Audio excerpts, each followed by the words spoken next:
मग तिचं पाणी मारून झालं की माय अशी गोट्यावर बसवायची, असा साडीचा बदल माझ्या अंगावरती टाकला काय, एक दोन तीन, मला समजे नाही.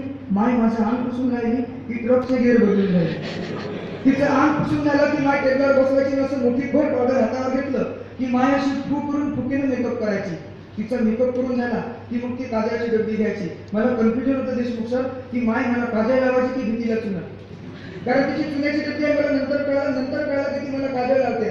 तिची काजळ लावण्याची टेक्निक पद्धत वेगळी होती. असं बोट भिजवलं, एक दोन, वर उद्गाराचे चिन्ह आणि खाली चिन्ह.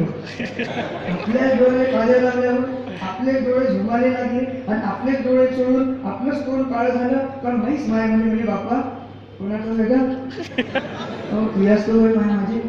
आणि मग ते महिलेचं घर त्याला बांधलेलं पाळणा, त्या पाळण्याची केलेली 3 कोल्ड्रिंकची घडी, त्याच्यात माय निजले वरून दोरीने बांधले. तिला असं वाटते की बाई माझा आवाज एवढा चांगला आहे की मी अंगाई म्हणायला सुरुवात केल्याबरोबर पटकन मटकन झोपते. तिला कोण सांगावं, माऊली तू एवढ्या जोराने झोका देतं का, डोळे उघडे करून खाली पडून मरण्यापेक्षा डोळे बंद करून मरणं बाबा. बरं ते निमोनीच्या झाडामागे चंद्र झोपला ग बाई, आज माझ्या पाडसाला झोप का ग येत नाही, अशी तिची अंगाई नव्हतीच. आपल्या अडनावाला सूट होईल अशी तिची अंगाई होती. मग माझी माय अंगाई म्हणे की हाड हाड आकू, हाड हाड आकू आणि घरी झोपला डाकू.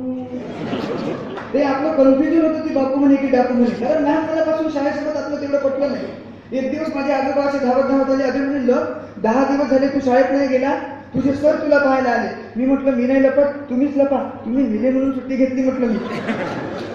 मग मी असं कुठं ना पळो. माझी माय मला पकडे, माझ्या वडिलांजवळ नेऊन आपटे, माझ्या वडिलांच्या खांद्यावर मग मला बसवे. माझी मिरवणूक चालली, इकडून गणपतीची मिरवणूक, इकडून माझी मिरवणूक. माझ्या मायच्या हातात हे एवढी मोठी काठी, माय मागून मारत जाय. माझे बाबाजी म्हणे, माझे वडील म्हणे जराशी वरत मारणं मला लागून राहिले ना.